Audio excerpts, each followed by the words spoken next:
disturbance in a medium is called wave.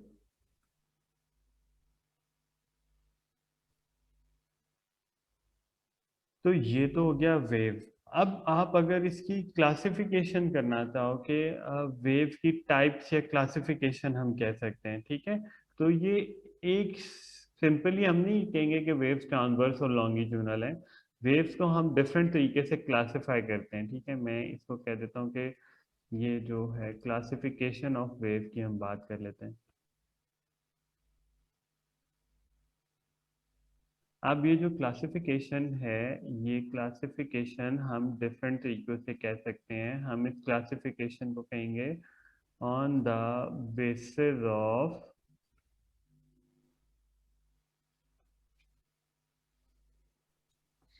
Vibration of particle. यानी first आप जो wave को डिस्क्राइब कर रहे होंगे वो वाइब्रेशन ऑफ पार्टिकल के अकॉर्डिंगली आप उसकी क्लासिफिकेशन बता रहे हैं, वाइब्रेशन ऑफ पार्टिकल,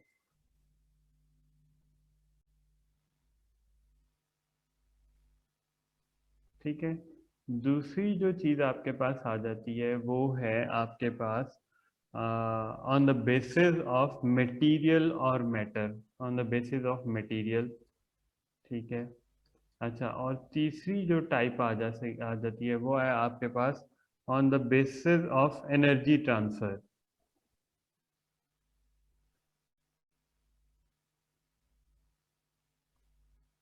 इन तीन बेसिस पे आप वेव की टाइप्स बताएंगे, ठीक है। अच्छा, जब हम वाइब्रेशन ऑफ पार्टिकल की बात करते हैं ना, आपके पास दो टाइप्स हैं वाइब्रेशन ऑफ पार्टिकल के पॉइंट ऑफ व्यू पे। एक आपके पास कंसीडर होती है ट्रांसवर्स, जिनको आपने ओ लेवल में भी पढ़ा था, ट्रांसवर्स वेव्स हैं। और दूसरी आपके पास आती हैं लॉन्गिट्यूडनल, ठीक है।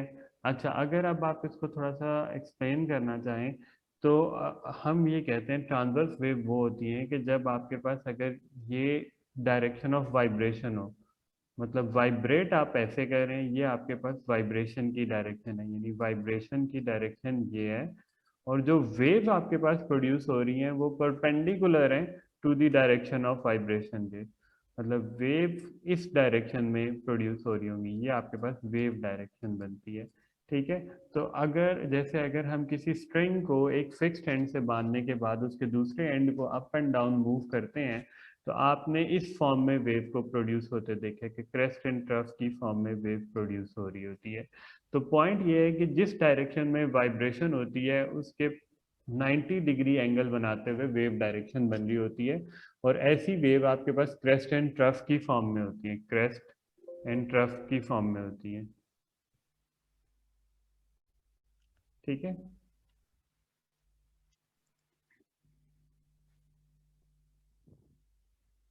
और ये ऐसे ही आपके पास ट्रांसवर्स वेव होती है, क्रेस्ट एंड ट्रफ की फॉर्म में होती है, ये ट्रांसवर्स वेव हो जाती हैं। अच्छा, फिर लॉन्गिट्यूडनल क्या चीज़ होती है? लॉन्गिट्यूडनल ये होती है कि आपके पास ना ऐसे करके ये वाइब्रेशन की डायरेक्शन है, ठीक है। वाइब्रेशन आप जो है लेफ्ट राइट वाइब्रेट करवा रहे हैं, और आपके पास जो वेव प्रोड्यूस हो रही होती है वो भी इसी वाइब्रेशन की डायरेक्शन के पैरेलल होती है, ये आपके पास वेव डायरेक्शन हो जाती है। तो ये ऐसी वेव्स आपके पास जो होती है ना, मतलब वो लॉन्गिट्यूडनल वेव होती हैं। और इन वेव के लिए जब हम इनकी वेव फॉर्म बनाते हैं तो ये कंप्रेशन और रेयरफेक्शन की फॉर्म में मूव कर रही होते हैं। कंप्रेशन आते हैं, फिर आपके पास थोड़ा सा ज्यादा इनके दरमियान गैप आता है, फिर कंप्रेशन आते हैं। इस तरीके से ये वेव्स आपके पास ट्रेवल कर रही होती हैं, ठीक है। मतलब ट्रांसवर्स वेव जैसे आपके पास लाइट वेव या water waves transverse in nature होती हैं, लेकिन जो साउंड वेव्स हैं वो आपके पास लॉन्गिट्यूडनल इन नेचर होती हैं, ठीक है। ये कंप्रेशन और रेयरफेक्शन की फॉर्म में मूव कर रही होती हैं। तो ट्रांसवर्स और लॉन्गिट्यूडनल पता चल गई। अच्छा, अब हम आते हैं नेक्स्ट टाइप पे। नेक्स्ट टाइप आपके पास जो है ना वो है मटेरियल और मैटर वेव्स। हम यानी मटेरियल वेव्स के पॉइंट ऑफ व्यू पे हम इसकी दो टाइप्स कह देते हैं। एक आपके पास होंगी मैटर वेव्स, और दूसरी टाइप को आप कहते हैं इलेक्ट्रोमैग्नेटिक वेव्स।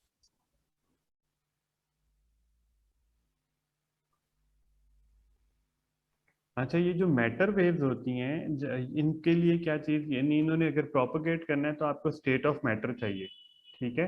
यानी हम कहते हैं state of matter is necessary for propagation.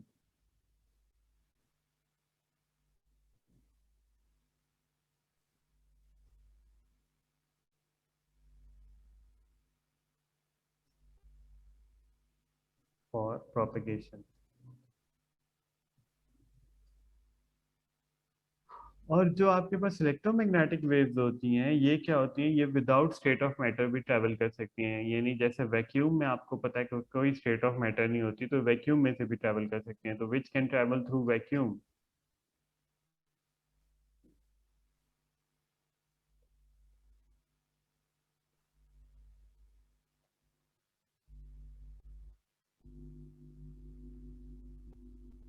ठीक है जी, ये आपके पास वैक्यूम में से भी ट्रैवल कर सकती हैं। अच्छा, जैसे मैटर वेव्स आपके पास साउंड साउंड को मतलब आपने ये शायद वो 6 7 क्लास में साइंस की बुक में पढ़ाया जाता था कि एक बेल रिंग कर रही है, एक जार में आपने बेल को रखा हुआ है, उस जार में से आप एयर को वैक्यूएट कर देते हैं, तो आपको बेल की रिंगिंग सुनाई नहीं देती। तो इससे आपने एक कंक्लूजन ये बताई थी कि जो यानी जो साउंड एनर्जी है वो मीडियम या यानी एयर के बगैर ट्रैवल नहीं कर सकती। सॉलिड लिक्विड गैस किसी भी फॉर्म में उसको मीडियम रिक्वायर्ड होता है वो ट्रैवल करने के लिए। लेकिन जैसे अगर हम लाइट की बात करें, तो जैसे सन लाइट आप तक आ रही होती है, तो वो दरमियान में स्पेस को क्रॉस करते हुए आ रही होती है, तो उसको ट्रैवल करने के लिए कोई मीडियम रिक्वायर्ड नहीं है। ठीक है, तो लाइट इलेक्ट्रोमैग्नेटिक की एग्जांपल हो गई, साउंड मैटर वेव्स की एग्जांपल हो गई। ठीक है। अच्छा, अब हम बात बात कर लेते हैं आपके पास एनर्जी ट्रांसफर की। इस पॉइंट ऑफ व्यू पे वो जो आपकी पहली वेव डेफिनेशन थी वो गलत साबित हो रही है, क्योंकि आपके पास हर दफा एनर्जी ट्रांसफर नहीं होती। यानी आप इधर दो वेव्स कैटेगरी में लेके आते हैं। यानी एक वेव को आप कहते हैं प्रोग्रेसिव वेव्स हैं जो कि एनर्जी ट्रांसफर करती हैं।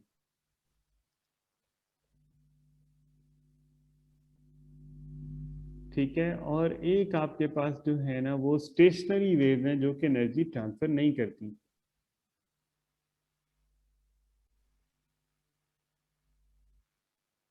ठीक है, इनको लिख लेते हैं। Energy is transferred along the waves.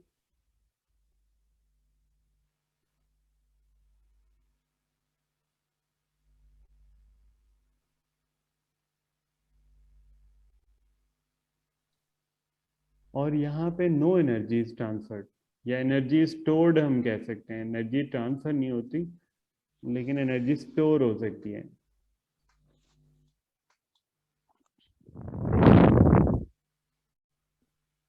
ठीक हो गया यहाँ तक? कोई बात, कोई ऐसी सिचुएशन जो आपको ना पता चली हो? ठीक है जी।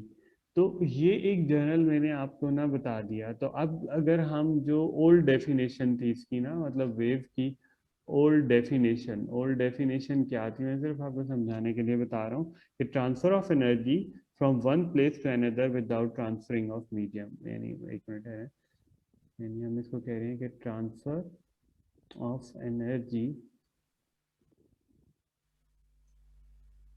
From one place to another without transferring of medium।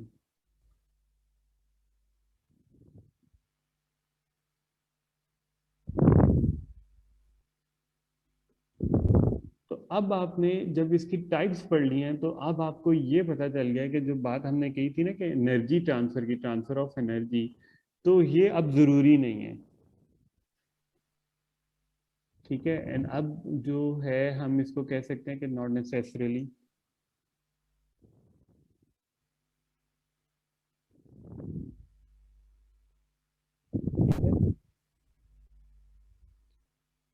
तो वेव को हम हमेशा कैरियर ऑफ एनर्जी नहीं कह सकते कि हमेशा हम कहें कि वेव एनर्जी कैरी करती है, नहीं। तो इस वजह से जो अब आपकी इसकी जो डेफिनेशन चेंज हुई है ना, जिसको हमने खाली disturbance in a medium is called a wave, वो इस पूरी सिचुएशन को कवर अप करती है, बेशक वो एनर्जी ट्रांसफर कर रही है या नहीं कर रही। तो ओ लेवल वाली डेफिनेशन आपकी यहाँ पे थोड़ी मतलब गलत साबित